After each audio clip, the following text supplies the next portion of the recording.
The woman my wife was trying to save, her long-lost love, looked down at his hands. Isabella, maybe we should just forget it, Julian Croft murmured, his voice laced with a practiced melancholy.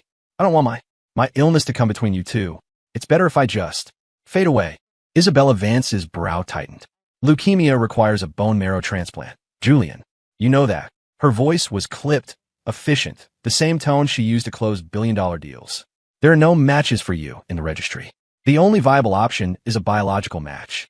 A child. She softened her tone, a rare occurrence. Don't worry. I'll find a way to save you. But Julian's gaze flickered toward me, a carefully constructed look of apology on his handsome face. To ask you to go through IVF. For me? What would Leo think? Leo, what are your thoughts? Isabella turned to me, her sharp blue eyes pinning me in place. She seemed to expect a specific answer. The scene was so familiar it made my head spin. I wasn't just having déjà vu. I was reborn. I knew, because the last time this happened, my refusal to let my CEO wife have a child to save her first love got me locked in the mansion's panic room. I have severe claustrophobia. I begged her to let me out, but she was already gone, leaving for a fertility clinic in Europe. Her last words to me echoed in my memory. When you've realized your mistake and you're ready to stop being selfish, I'll let you out. It was a matter of pride. My pride. I wouldn't yield. But as she left, she abandoned our 4-year-old daughter, Lily, in the care of a new nanny and security team. The first day in that steel-walled box, I could faintly hear Lily's gut-wrenching sobs. She was screaming for her daddy. The thought of my little girl, so small and alone, broke me. I gave in. I pounded on the door, screaming that I agreed to anything. But it was too late. I learned later that they were never going to let me out. Ms. Vance is gone. A guard had sneered through the door. Mr. Croft wants us to give you some special attention.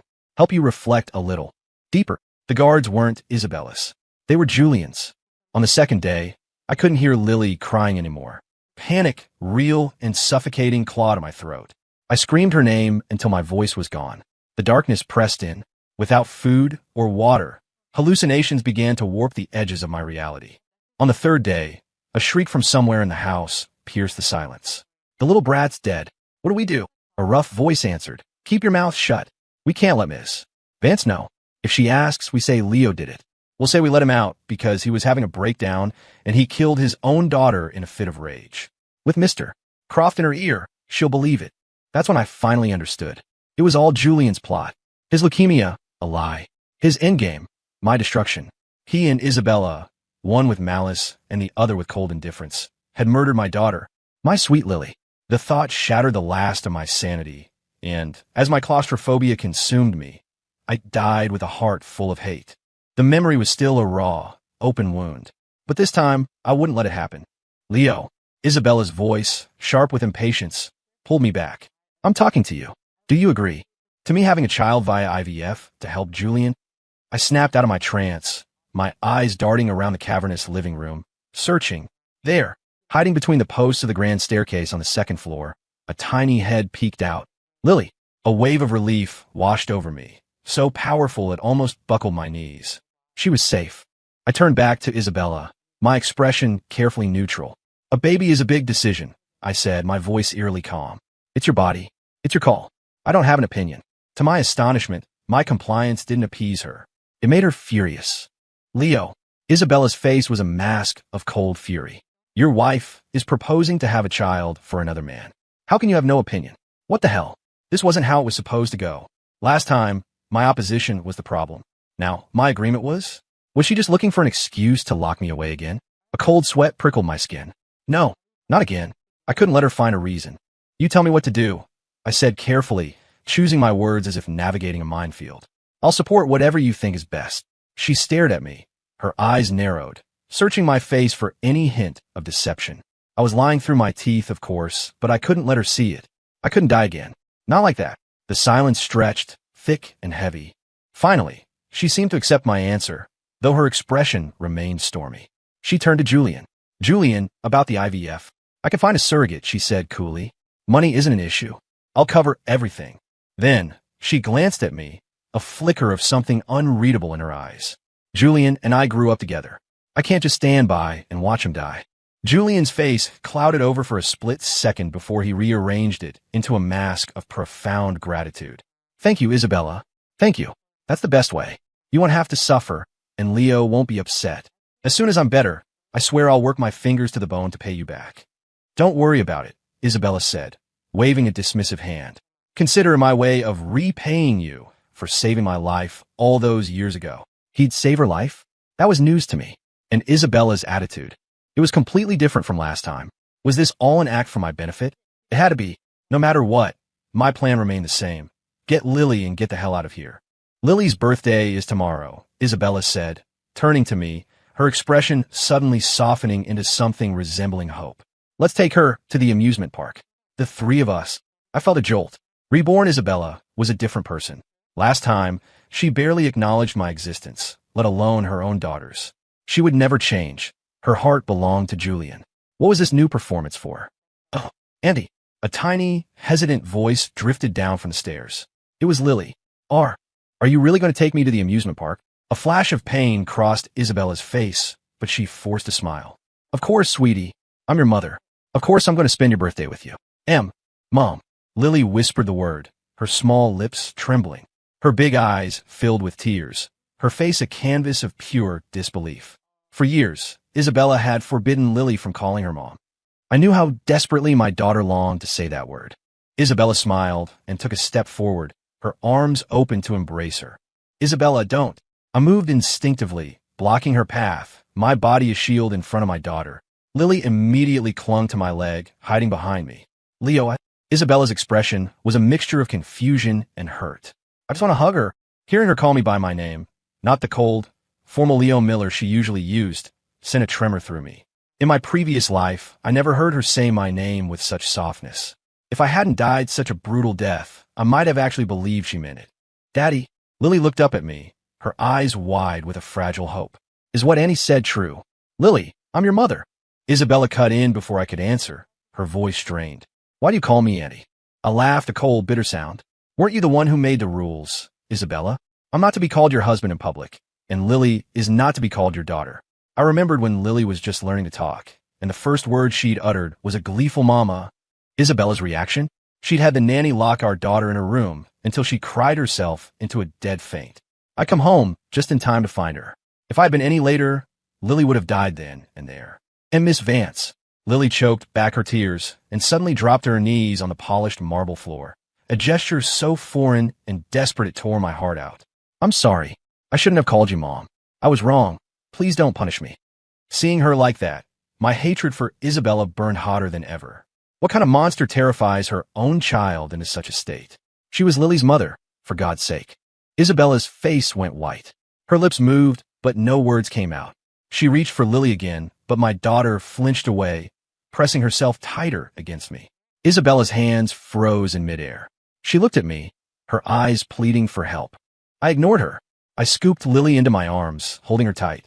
It's okay, sweetie, I whispered. Daddy's here. You're safe. Lily buried her face in my shoulder, her small body trembling with silent sobs. She didn't dare make a sound, not in front of Isabella. Ms. Vance, I said, my voice flat and devoid of emotion.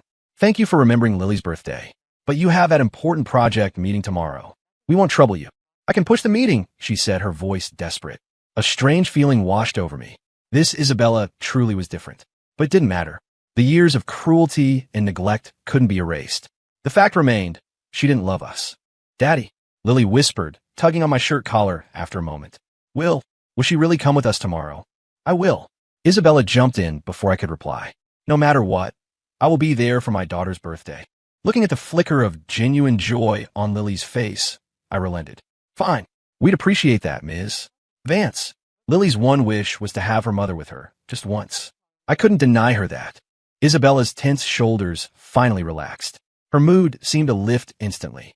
Lily, she said, her voice bright. I'm going to take Julian to the hospital now to get the surrogacy process started. I'll be back early, and we can have dinner together, okay? She leaned in and pressed a kiss to my forehead and then to Lily's. My daughter went rigid, as if she couldn't believe it was happening. Okay, I replied, not resisting. I couldn't risk her sensing my plan to leave. Any change in her behavior could ruin everything. Isabella beamed, then took Julian's arm to lead him out. At the door, she seemed to remember something and quickly dropped his arm, creating a respectable distance between them. Let's go. My assistant has already contacted the surrogacy agency. As she left, she glanced back at us, a gentle smile on her face I had never seen before. Daddy. The moment Isabella's car was out of sight, Lily's demeanor changed. What's wrong with Miss Vance? I didn't answer. I had no idea what game Isabella was playing. Daddy, I don't want to live here anymore, Lily said, her little hands twisting the hem of her dress. I'm scared. Can we leave, please? Can we go somewhere else? My heart stopped. Did she know? Did she somehow sense my plan? Lily, I said, my voice low and serious. Tell Daddy why you want to leave. I had a really bad dream, Daddy, she whispered, her voice trembling. I dreamed you were locked in a dark room, and I couldn't find you. And the man and lady wouldn't give me any food, and they hit me. Her eyes filled with tears. It hurts so much, Daddy. I was so hungry. I promise I won't cry anymore. I won't make them mad. A tremor ran through my body. I clamped my hand gently over her mouth. Lily, it was just a dream. A bad dream. I didn't realize I was shaking, that tears were streaming down my own face. Lily, she was reborn too. She was just too young to understand what had happened, mistaking the horrific memory for a nightmare. But it felt so real, she sobbed. It hurts so much. Can we?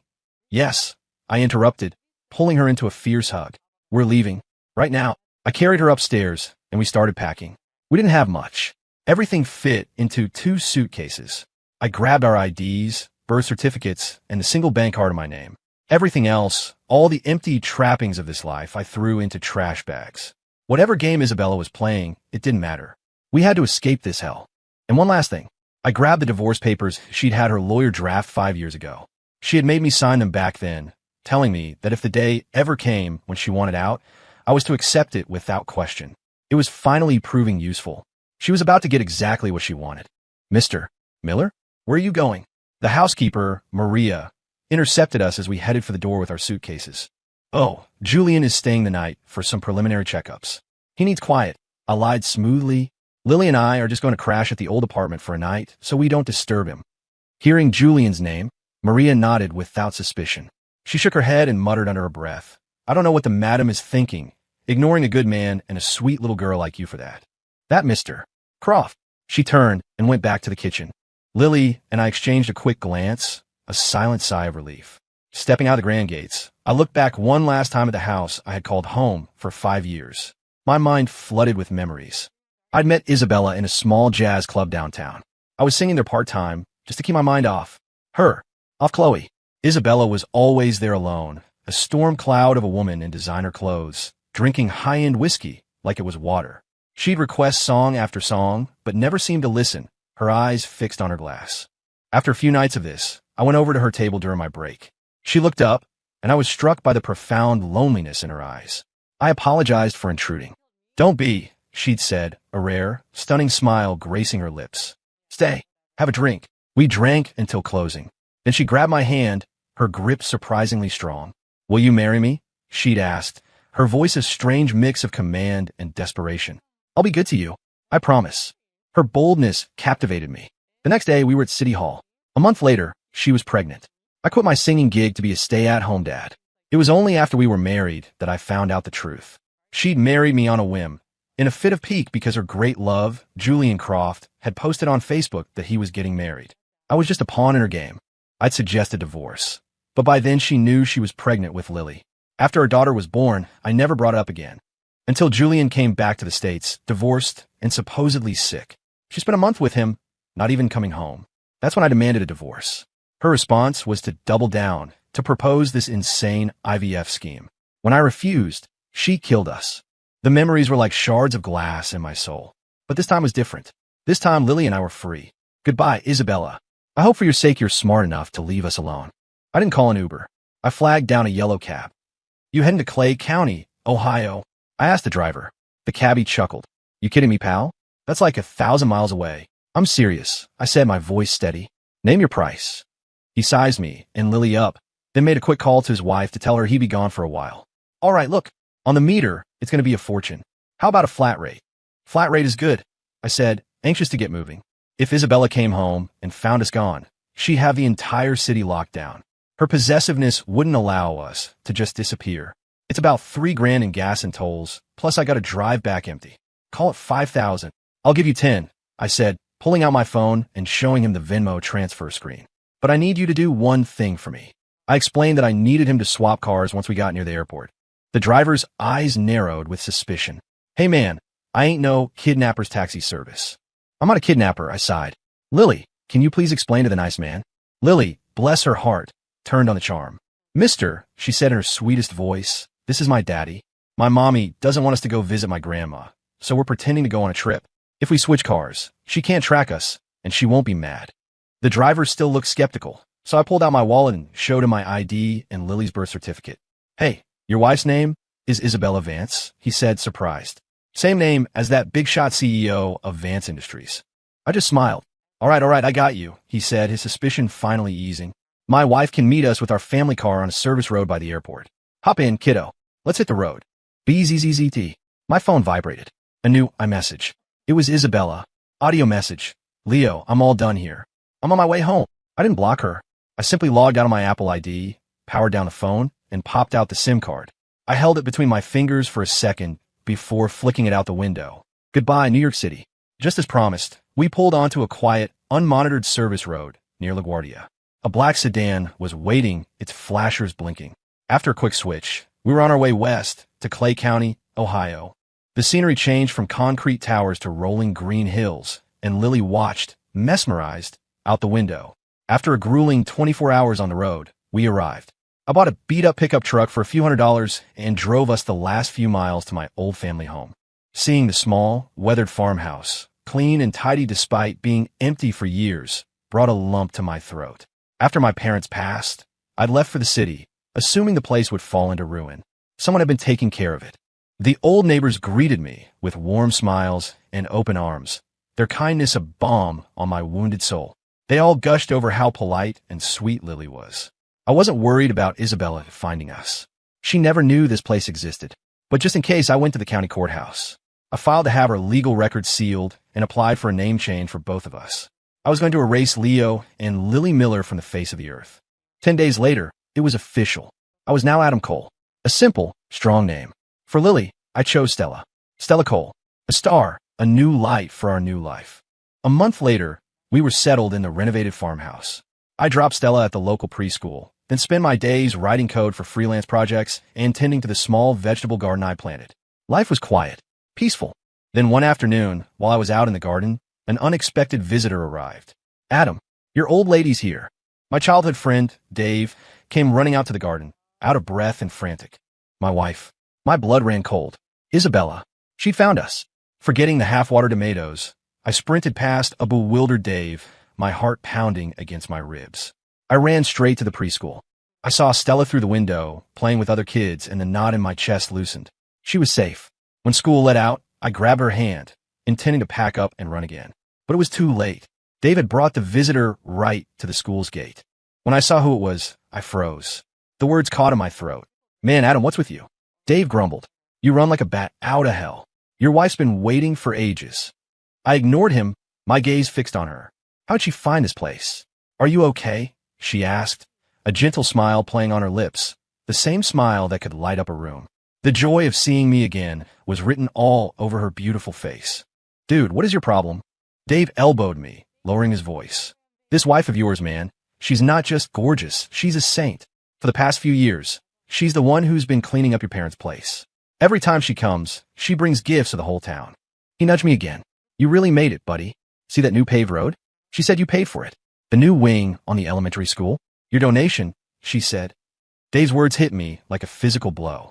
I stared at the woman in front of me. You did all that. My voice was hoarse. Well, you weren't here to do it, she said, her smile as warm as the summer sun. So I just came by to check on things once in a while.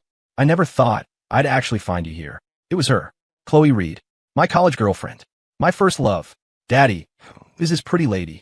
Stella asked, breaking the spell. I clear my throat, embarrassed. Stella, this is Chloe Reed. She's an old friend of Daddy's. You can call her Miss Chloe. Chloe, we were inseparable in college. We had a plan, stay in New York after graduation, work our asses off, save up for a down payment, and get married. Then, one day she just vanished. I searched for her everywhere. I was about to file a missing persons report when 2 men in expensive suits showed up. They were sent by her parents. They gave me a check for $5 million and told me to stay away from their daughter. I refused the money, but they were relentless. They used their power and influence to make my life a living hell. That's when I learned the truth. Chloe was the heiress to a vast fortune, a blue blood from an old East Coast family. She was being recalled to be married off in a strategic alliance. I was just a boy from a poor town in Ohio. I never stood a chance. Heartbroken, I started singing in that smoky jazz club trying to numb the pain. The day after Isabella and I drunkenly got married, I saw a headline in the Wall Street Journal. The high-profile merger and the marriage that would have sealed it had been called off. The bride, it was rumored, had refused. After that, I never heard another word about Chloe Reed. To think that all these years, she was the one taking care of my family's home. Why don't you come back to the house for dinner? The words felt clumsy and strange coming out of my mouth. Back to the house. Chloe's voice broke. She closed the distance between us in a few quick steps and threw her arms around me, sobbing with joy. My hero, she whispered, her voice thick with emotion. I've been waiting to hear you say that for 5 years. My hero? An old, familiar nickname from a life I thought was gone forever. Chloe came inside, seeing the old farmhouse, patched up and lived in. A genuine, radiant smile spread across her face. It was different from the gentle, wistful smiles I'd seen before. This one was pure happiness. My hero, Chloe said, holding Stella's hand as she watched me cook. I was afraid you'd never come back, so I didn't dare change anything major about the house. My hero was her name for me in college. She'd said I had to be like a superhero, protecting our love from all the villains in the world. If anything stood in our way, I was supposed to smash it. You shouldn't have, I said with a small smile. But thank you. If you hadn't been taking care of it, this place would have crumbled to dust by now. The meal was simple, but the air was thick with unspoken words. Chloe kept looking at me, wanting to say something. You have a question? I finally asked gently. She looked nervous. I waited for you. All this time, my heart tightened. I didn't reply. The truth was, I'd seen her once after I moved in with Isabella. It was the day we confirmed the pregnancy. I saw Chloe across the street from the townhouse. She was about to call out to me, but I couldn't bear it. I couldn't forgive her for disappearing, and I couldn't handle the chasm between her world and mine. So I put on a show. I'd ostentatiously put my hand on Isabella's stomach, playing the part of the doting husband-to-be. I watched the hope in Chloe's eyes die, replaced by a look of utter despair. For months after that, she would come and stand near the house, just staring for hours at a time. After Stella was born, she stopped coming. I thought she'd finally moved on, and now, here she was, telling me she was still waiting. But so much had changed. I was damaged goods, more broken than she could ever know. I opened my mouth, but nothing came out. Daddy, Stella's cheerful voice cut through the tension. Miss Chloe loves you very, very much. The fork in my hand paused midair. I glanced at Chloe. Her face was bright red. She quickly put a piece of chicken on Stella's plate. Sweetie, I love you too.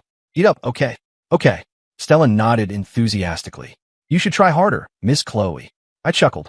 Kids say the darndest things. Don't mind her. Chloe's blush deepened. She nibbled her lip, silent for a long moment. When she finally spoke, it was with a resolve that seemed to take all her courage. Adam, I've been keeping tabs on you all these years. When you were happy, I was happy for you. When you were hurting, I felt it too. Her words sent a shiver through me. I could feel the depth of her affection, but it terrified me. I was terrified of what Isabella could do to her, to Stella, if she ever found us. The rest of the dinner was much more relaxed, thanks to my little girl acting as a social lubricant. The bond between Chloe and me began to tentatively reform. Adam, can I stay here for a while? She asked after we finished eating. I hesitated, but only for a second. I agreed. The following days were a dream. With no news from New York, the knot of anxiety in my chest began to unwind. Chloe slipped into our lives as if she'd always been there. She'd pick Stella up from preschool, help me in the garden, do laundry, cook. It didn't matter if she was some East Coast heiress. Here, she was just Chloe. The whole town was already convinced we were married, praising me for finding such a beautiful, kind, and hard-working wife. Slowly, I began to let my guard down. I started to accept her affection. And Stella was happier than I had ever seen her. She called Chloe Mommy Chloe without a hint of fear and was constantly encouraging her to be more forward with me. But the good days weren't meant to last. After 2 blissful months, Chloe got a call. A family emergency. She had to go back east to handle it personally. 2 days after she left, a convoy of black SUVs rolled into town. Isabella. The sight of her sent an icy chill through my entire body. How? How did she find this place? And what did she want? Leo. Her eyes were red-rimmed and filled with tears. She took a hesitant step toward me. Why would you leave me without a word? I missed you and Lily so much. 3 months. That's how long it had been. She looked haggard, a ghost of the polished, powerful CEO who ruled New York. Her tailored suit was wrinkled, and I could see a startling streak of silver in her dark hair. Her assistant, Ashley, and a team of bodyguards stood behind her, looking utterly exhausted. My mouth was dry. I couldn't speak. Leo. She came closer, reaching for my hand. Are you still angry with me? As she said it, her face was a portrait of guilt and profound regret. Ms. Vance, I'm not angry with you, I said, my voice flat. I just felt that my presence, and Lily's, was getting in the way of your relationship with Julian. She stammered, trying to explain. I was just trying to repay a debt. It's not what you think. You hesitated, I said quietly. The words struck her like a slap. She staggered back, her face draining of all color. Ashley rushed forward to catch her before she fell. Mr. Miller, the assistant snapped, her voice sharp with accusation. Do you have any idea what Ms. Vance has been through these past few months? Ashley, don't. Isabella shook her head, trying to silence her. No, I have to say it. For the first time, Ashley defied a direct order. She turned her glare on me. You just disappeared with Lily and Ms. Vance nearly lost her mind.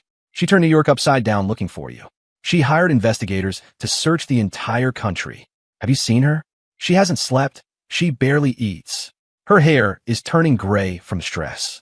And you're just, what, chilling out here in the countryside? I had expected her to search for me, but only to satisfy her twisted need for control. I never imagined this. This fear, this desperation. It wasn't the reaction of an angry tyrant. It was the reaction of someone terrified of loss. So, I shot back, my voice dripping with ice. We were married for 5 years, and you never even bothered to learn where I was from. My questions silenced her. Leo. Isabella stepped forward again, tears streaming down her face. I know I was wrong. I was so wrong. I never tried to understand you. I was terrible to Lily. I'll change, I swear. I'll do anything. Please, just don't leave me. Please come home. I looked at her, this broken, pleading woman, and a strange feeling stirred within me. But then I remembered my daughter's screams, the suffocating darkness, and the cold reality of what she had done. She had killed us. For that, there was no forgiveness. But I couldn't risk provoking her, not with her security team watching. Isabella, I said, my voice empty of all warmth. Did you ever love me? She nodded frantically, her voice desperate. Of course I love you, Leo. You're my husband. Who else would I love? I let out a short, harsh laugh. The divorce papers are final. We're not married anymore. Please, have some self-respect. You. Her whole body trembled. Can you at least tell me why? Why did you want a divorce? Was it really because of Julian? I didn't want to explain, but I knew if I didn't, she would never leave us in peace. I needed to draw a line, once and for all. I led her inside the small farmhouse. Isabella. I poured her a glass of water, my hand steady. There are some things you need to understand. We sat at the simple wooden table. I know you always had someone else in your heart. I thought if I just tried hard enough, I could eventually win you over. It wasn't until Julian came back that I realized you can earn love like a promotion. It doesn't matter if it's 3 years, 5 years, or 100. It's all the same. I looked her straight in the eye. The way you look at someone you love. It's obvious, isn't it? Tears welled in her eyes as she shook her head helplessly. Leo, it's not like that. I admit, she sobbed, at first I was just using you to get back at Julian. But over these 5 years, I fell in love with you. I sighed. The words were there, but they felt hollow. That wasn't love, Isabella. You just got used to me. Used to me taking care of you. Used to me giving you everything. Used to having a dog you could control. My words were blunt, but not overtly aggressive.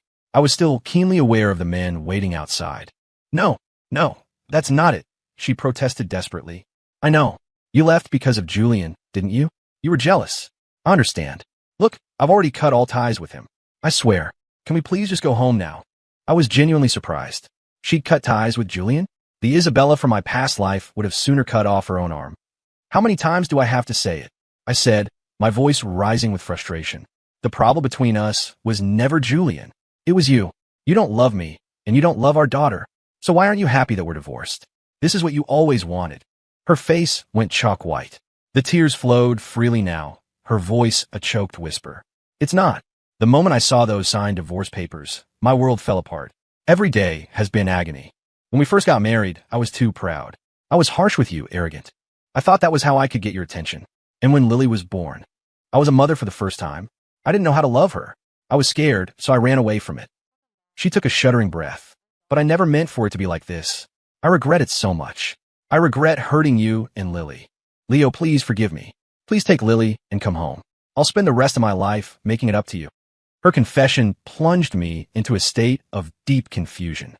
It was a bizarre, unsettling thought, but it almost felt like Isabella had been reborn too. But how? She hadn't died. And even if she had, her devotion to Julian was absolute. She would never have cut him off. Isabella, we are divorced. I stated, my voice firm. You don't love me. That is a fact. Can we please just let each other go? Lily is happy here. As her mother, can't you just want that for her? For her to have a happy childhood. She wiped at her tears frantically. Leo, if you and Lily are happy here, then I'll stay here too. We could be a family all together. Just don't leave me alone again. Please? I'm so scared of losing you and Lily. I didn't understand this new Isabella. But one thing was certain. The old Isabella, the one who didn't love us, was the truth. That reality couldn't be changed. Isabella, Lily and I are happier without you. Do you understand? I finally said it, the words hanging in the air between us like a death sentence. The last bit of strength seemed to drain from her body. She crumpled, sliding from her chair to the floor in a heap. Just then, Ashley's frantic shout came from outside. Julian, what are you doing? Let go of the girl. Let her go. My blood froze. Lily. I burst out of the house into the yard and saw it. Julian Croft, his face a twisted mask of rage, was holding a fruit knife to Stella's throat. My daughter was still wearing her little backpack from school. Julian, what the hell do you think you're doing? I yelled, my voice shaking. Let her go. This is between you and me. Isabella scrambled to her feet and staggered out, placing herself in front of me. Julian, it was me who cut you off. If you have a problem, take it up with me. I was stunned. The woman who had always treated us with disdain was now shielding us with her own body. Isabella. Julian's face contorted with rage and hatred. For this pathetic loser and his little brat, you ruined me. You had my assets frozen, my reputation destroyed. Fine, I'll let you feel what real despair is like, all over again. He raised the knife high, aiming for Stella's small chest. My mind went blank. Instinct took over, and I launched myself forward, a desperate, useless missile. He was too far away. The knife was already falling. A primal scream of pure agony tore from my throat. No, I came back to life to protect her, to give us a real life. Why was this happening again? Stop! A sharp, commanding voice cut through the chaos. Julian froze, the knife hovering inches from Stella. He turned his head. Chloe Reed? It was Chloe. She stood at the edge of the yard, flanked by her own team of serious-looking bodyguards. Her beautiful face was etched with a chilling fury. You touch one hair on that child's head, Julian, she said, her voice lethally calm, and I swear I will make you pray for a death that will never come. Julian's face went pale. I knew he hated me, but I never understood why he would be so terrified of Chloe. He suddenly began to laugh, a crazed, unhinged sound. Chloe Reed, to think that you, a princess of the East Coast elite, would lower yourself to defend this piece of trash. He sneered. Fine. You wanted to let the brat go? You and Isabella, both of you, spend a night with me. Then maybe I'll consider it. He was completely insane. Done, Chloe and Isabella said in unison. My face was grim, my hands clenched in a fist so tight my knuckles were white. Were they serious? Or was this just a ploy to save Stella? In that moment, I had never hated my own powerlessness more. Julian, Chloe said, her voice dangerously smooth. You chased me for years, didn't you? You wanted me to marry you. Let Stella go, and I'll be your wife. You're lying. Julian shook his head wildly. You never wanted to marry me. You've only ever loved him. Leo, you never gave me the time of day. Why would you marry me now? So, he wasn't a complete idiot. I glanced at Isabella. I wondered how she felt, learning that her precious white moonlight had been obsessed with Chloe all along. Julian, Chloe's voice dropped, turning to ice. Let her go, before I change my mind. You know what I'm capable of. Fear flickered across Julian's face again. He looked at me, his expression one of utter defeat. Leo Miller, you win again, but I won't accept it. If I'm going down, I'm taking you with me. He raised the knife again, plunging it down toward my daughter's heart. My world narrowed to that single point of flashing steel. I lunged, a desperate, hopeless prayer on my lips. But a shadow blurred past me, moving with impossible speed. Thwack! Before anyone could process what was happening, there was a sickening crunch of body hitting body. A grunt of pain and a furious curse followed. Isabella, are you insane? The shadow. It was Isabella? How could she have moved that fast? In the same instant, another figure, Chloe, shot forward, delivering a brutal kick to Julian's groin and snatching Stella away from him. Stella, are you okay? I finally reached them, my hands frantically checking her for injuries. She had a few scratches on her arms, but otherwise she was unharmed. I'm okay, Daddy, she said, her voice remarkably calm. She hadn't cried once. Isabella's bodyguards swarmed the now writhing Julian, pinning him to the ground. Suddenly, Ashley screamed, Ms. Vance, oh my God, you're bleeding. Someone call an ambulance. I looked over. Isabella was on her knees, struggling. Leo, she gasped, her voice weak. Is Lily okay? I nodded numbly. A look of profound relief washed over Isabella's face, and then her expression went slack, her skin turning a ghastly white. That's when I saw it. The fruit knife was embedded deep in her side, just above her hip. Blood was pulsing from the wound, staining her expensive suit a dark crimson. You're hurt, I managed to say, the words feeling foreign in my mouth. She had saved Stella. She had taken the knife for our daughter. Leo, she panted, forcing the words out. I was wrong. Can you and Lily forgive me? Let's get you to a hospital, I said, avoiding the question. Stella just looked at Isabella with a complicated, unreadable expression. I saw the light in Isabella's eyes dim with disappointment. She coughed, a spray of blood speckling her lips, and then her eyes rolled back and she collapsed. Ashley and the guard scrambled, carrying her to one of the SUVs and speeding off toward the nearest town. Oh, Stella, you scared me to death, Chloe whispered, her voice choked with emotion as she hugged my daughter tightly. It's okay, Mommy Chloe, Stella said, patting her cheek gently. I'm okay. Seeing my daughter so resilient, the terror that had gripped my heart finally began to subside. Leo, Julian gasped from the ground where he was being held. I never meant to hurt your daughter. Didn't mean to hurt her? He kidnapped her, held a knife to her throat, and tried to kill her. He was pathetic, trying to make excuses now that he knew he was finished. Believe me or not, he wheezed, a bloody smile on his face. Whatever a scumbag I am, I wouldn't kill a child. I made mistakes. Terrible mistakes I can never repay. I came here to atone. His voice grew fainter. I just wasn't ready to accept that even if I got a second chance, the ending would still be the same. I still lost. He looked at me, his eyes filled with a strange mix of regret and madness. In our last life, I only meant for you to be punished, not for you to die. A gurgling sound came from his throat.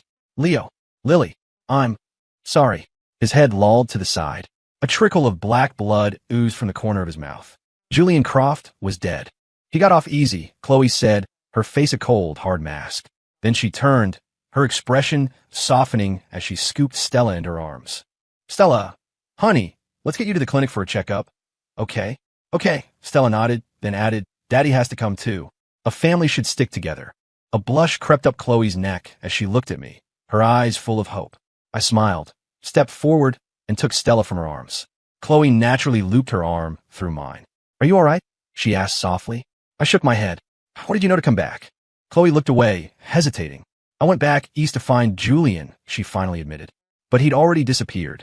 I had a feeling, a terrible feeling he would follow Isabella here. I came back as fast as I could. I'm just sorry I wasn't faster. Why were you looking for him? I asked. To make him disappear, she said, and the venom in her voice was startling. I didn't press further. We drove to the town clinic. The doctor gave Stella a clean bill of health. We even spoke to the town's only therapist, who confirmed that Stella seemed remarkably resilient and wasn't showing signs of trauma. Maybe, I thought, when you've already died once, you're not afraid of it anymore. As we were leaving, I overheard two nurses talking. Did you hear? That woman who came in with the stab wound. They transferred her to the city hospital. Yeah, I heard. The facility's here. If they didn't transfer her, she probably wouldn't have. The rest of the sentence went unsaid, but we all knew what it meant. Without better care, Isabella would die. We went home. The yard was crawling with police. A white sheet covered Julian's body. I gave my statement, telling them everything that had happened. You know, I think I saw that man, Stella's preschool teacher, who had come over to check on her, suddenly said. He's been around the last few days, playing with Stella during recess. I thought he was a friend of yours, since Stella seemed to know him. A chill went down my spine. Julian had been here for days? And Stella never told me? The man who murdered us in our past life had been near my daughter, and I had no idea. Daddy, Stella tugged on my sleeve, whispering, He told me he was sorry for what he did to us last time, and that he wanted to make up for it this time. He asked me to help him with the play. He said, after he died, I should burn a letter and tell him if Miss Vance and Mommy Chloe were sad.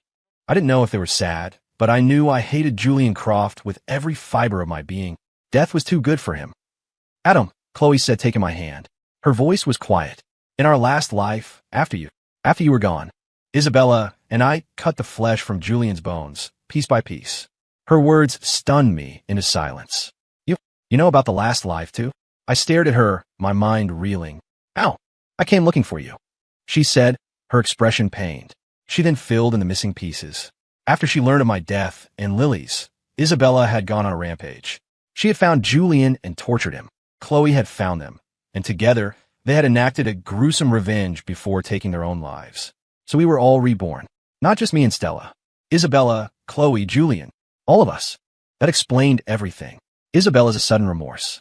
Julian's talk of atonement mixed with his lingering madness. And Chloe finding me at the first possible opportunity. No matter what, I wouldn't make the same mistakes again.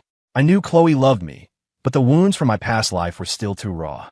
A month later, Chloe had her company's board appoint a new CEO and moved to Ohio to live with me. She was a natural mother to Stella and a patient, loving partner to me. Slowly, I began to heal. We heard that Isabella had survived the surgery, but the knife had damaged her uterus. She could never have children again. Time passed. 6 months later, a recovered Isabella started visiting. She'd drive all the way from New York just to spend a weekend with us. Seeing Chloe there, she never caused a scene. She just focused on Stella, showering her with affection and gifts, trying her own clumsy way to be a mother. Stella was happy, so I didn't stop her. I asked Stella once why she was so nice to the woman who had hurt her. Daddy, she said wisely, I haven't forgiven her, but Mommy Chloe says everyone deserves a chance to make things right. So I'm giving her a chance. Then she grinned. Besides, Daddy, when are you and Mommy Chloe going to give me a baby brother? Chloe and I just smiled at each other. Isabella owed us a debt she could never repay. But I owed Chloe everything. A few months after that, Chloe and I got married in the backyard of the old farmhouse. She was pregnant, her belly just starting to show. Isabella was her maid of honor, and Stella was our flower girl. To my surprise, Chloe's parents came, bearing not threats but blessings and an extravagant dowry. 3 months later, our son was born. Isabella moved in with us to help take care of Chloe, Stella, and the baby. I didn't object. I had to go to New York to oversee the merger of our two family empires, a task Chloe's parents had entrusted to me. I had seen Isabella's genuine remorse and her sincere love for Chloe and the kids. I could trust her to care for my family. But that didn't mean I could forgive her. Another year passed. Stella started elementary school, and our son was learning to talk. Isabella, against her parents' wishes, gifted her entire stake in Vance Industries to Stella, with me as the trustee. She said she was never leaving, that she would spend the rest of her life with her sister Chloe. 18 years later, Stella was a grown woman, marrying a wonderful, hard-working young man she'd met in college. He was from a small town, much like me. Chloe, Isabella, and I couldn't have been happier for her. Her younger brother, now a college student himself, cried his eyes out at the wedding. Another year, and Stella had a child of her own, a beautiful baby girl. We were grandparents. We were getting old. I stepped down as CEO of both companies, handing the reins to Stella and her husband. Our son had no interest in the corporate world. He was a free spirit traveling the globe.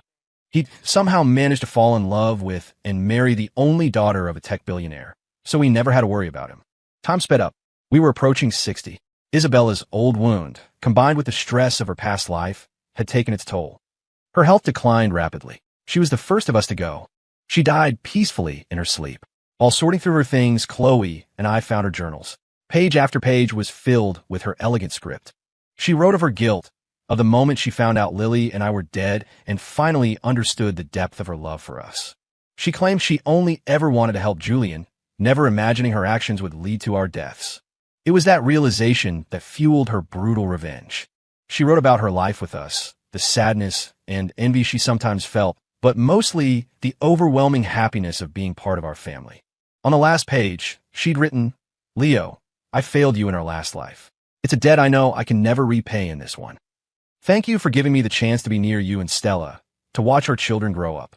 It was more happiness than I ever deserved. Stella, my sweet girl, I'm so sorry. Mama was wrong. Can you ever forgive me?" At the funeral, our whole family was there.